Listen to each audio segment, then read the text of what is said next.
Voters in Paragould said they thought the U.S. presidential election this year would be a close one. I think it's obviously the biggest impact of one that I've been involved in or active in voting. I just think there's so many different opinions. So without saying who I'm for or not, I just think it's going to be very interesting to find out the results. Voters noticed a few changes in the election process this year due to the COVID-19 pandemic. This is the easiest I've ever voted before. Normally there's lines and lines, it takes an hour or two, walked right in, come out 5 minutes later. I don't know if it's been this way all day or what, but it's amazing.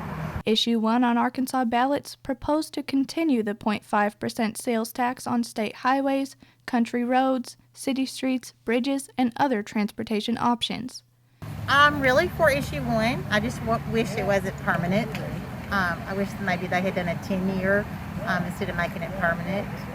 But I think in Arkansas we always need to improve our roads. On the roads, there's a lot of highways in the state that need to be worked on, and I know that I sat through a presentation they did here at the community center several years ago on what it was going to take to maintain some of those roads. And pulling other tax dollars that have already been allocated from one place to the highway department, I'm for that. We need better infrastructure here. Issue 1 was passed on November 3rd.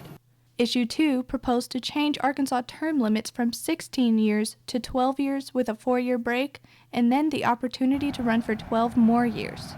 It kind of breaks up who's in office and gives you a chance to try somebody else. And if you don't like them, you can go back to the original person. And I just feel like if the public wants them there, then what's wrong with them staying as long as they want and then taking a break and then coming back? Issue 2 was also passed on November 3rd. Issue 3 proposed to change the ballot issue process and publication requirements for legislative ballot issues. It will change due dates for voter signatures and petitions. The counties required for collecting signatures would also change from 15 to 45. that one I definitely don't agree with, but it should be pretty easy to get on a ballot for people to vote for it. Okay. Seems kind of weird to make that harder and harder. Issue 3 was voted against.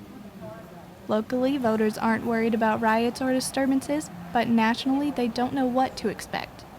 I'm not so much worried here in our little small town, but throughout the United States, I'm scared there are going to be some bad things that happen. I think the past several presidencies have really caused a lot of tension from right and left, but I think here in Arkansas, everybody seems to get along for the most part. Reporting for Delta Digital News Service, I'm Courtney Edwards.